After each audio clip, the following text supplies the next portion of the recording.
సమస్తమైన social media ప్రేక్షకులు మరియు శ్రోతలందరికీ శరణార్థులు.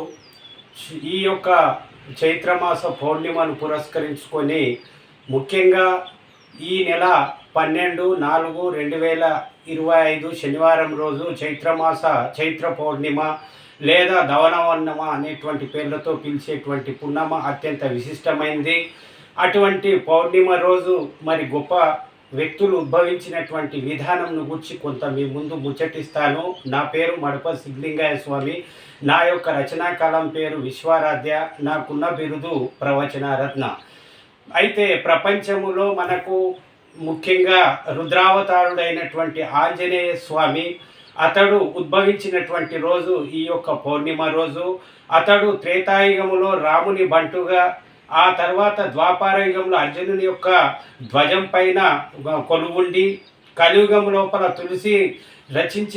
తులసిదాస్ రచించిన రామచరిత మానస్ కావ్యాన్ని విని ఆనందించి, ఆ తర్వాత వీరభద్రుని చేత ఇష్టలింగ దీక్షను పొందినటువంటి శివభక్తుడు, రామభక్తుడు ఆంజనేయుడు ఉద్భవించిన రోజే ఈ చైత్ర పౌర్ణిమ. అలాగే వీరశైవులకే కాదు, సమస్త శైవులకు గురు లింగ జంగమ ప్రసాద పాదోదకాది సమస్తమైన భక్తి తత్వాలను బోధించినటువంటి అక్కమహాదేవి ఉద్భవించినటువంటిది కూడా ఈ యొక్క చైత్ర పౌర్ణిమ రోజే. అంతటి విశిష్టమైనటువంటి చైత్ర పౌర్ణిమ ఎంతో గొప్పది.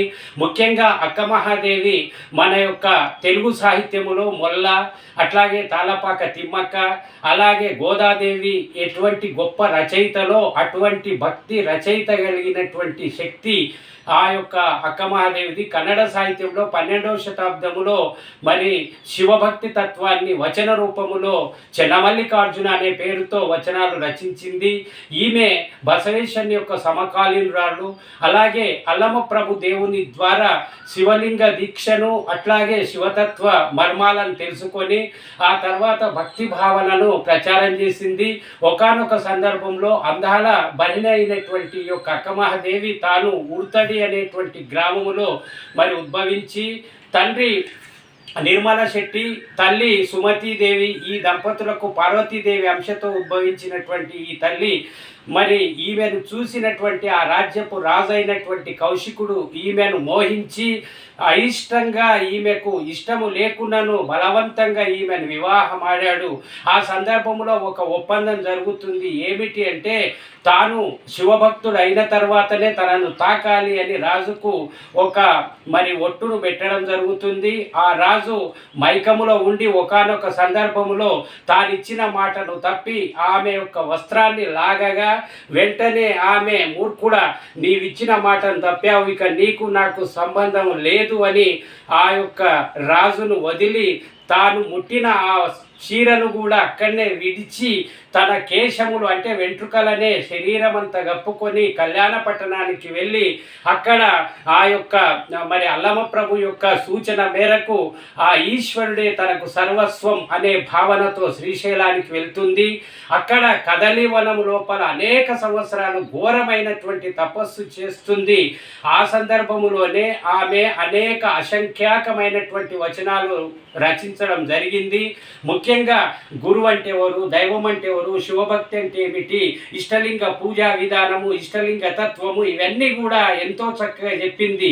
ఎట్లయితే ఇందుగలడు అందులేడని సందేహం వలదు చక్రి సందోపగతుండెందెందు వెతికి చూచిన అందందే కలడు ధనవాగ్రని వింటే అన్న చందంగా భగవంతుని యొక్క సర్వంతర్యామి తత్వాన్ని ఎంతో చక్కగా చెప్పింది. సమస్తం భగవంతుని యొక్క అధీనమే అని చెబుతూ ఆమె మచ్చుకొక వచనములో అంటుంది. ఏమని అంటే, ఆకలి వేస్తే భిక్ష పాత్రలో అన్నముంది, దాహం వేస్తే చెరువులు నదుల్లో నీరు ఉన్నాయి, నిద్ర ముంచుకొస్తే శిథిలాలయాలు ఉన్నాయి, నాతో నీవే ఉన్నావు చిన్నమల్లికార్జున అంటూ నిర్మలమైనటువంటి భక్తిని, అలాగే శివభక్తి తత్వాన్ని చెప్పింది.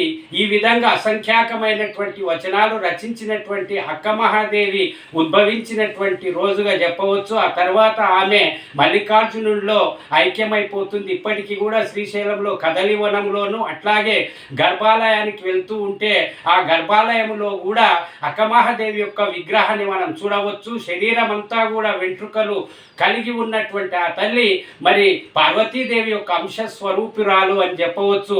అటువంటి ఆ తల్లి ఉద్భవించినటువంటి పవిత్రమైనటువంటి రోజు ఈ చైత్ర పౌర్ణిమ. అలాగే ఈ చైత్ర పౌర్ణిమ రోజు ముఖ్యంగా కోయిలకొండ వీరభద్ర స్వామి యొక్క రథోత్సవ అలాగే అగ్నిగుండ కార్యక్రమ జాతరాదులు జరుపుతారు. అదే మాదిరిగా సలేశ్వరము అంటే శ్రీశైలం వెళ్ళే మార్గములో లోయలో ఉన్న దట్టమైన అరణ్యములో లోయలో ఉన్నటువంటి సలేశ్వరుని యొక్క జాతర కూడా ఈ సందర్భంగా జరుగుతుంది. ముఖ్యంగా ఎంతో పరమ పవిత్రమైన విశిష్టమైనటువంటి పౌర్ణిమలలో ఈ యొక్క చైత్ర పౌర్ణిమకు అత్యంత విశిష్టత గలదు. ఆంజనేయ స్వామి అట్లాగే అక్కమహాదేవి ఇరువురు మహాత్ములు ఉద్భవించినటువంటి శుభదినాన్ని పురస్కరించుకొని సమస్తమైనటువంటి భక్తాదులందరికీ కూడా మరొక మారు శుభాకాంక్షలు శుభాభినందనలు తెలియజేస్తూ స్వస్తి ప్రజాభ్యాం పరిపాలయంతం న్యాయేన మార్గేణ మహిమనీశం గోబ్రాహ్మణేభ్యం శుభమస్తు నిత్యం లోకా సమస్తా సుఖినో భవంతు. ఓం శాంతి శాంతి శాంతి.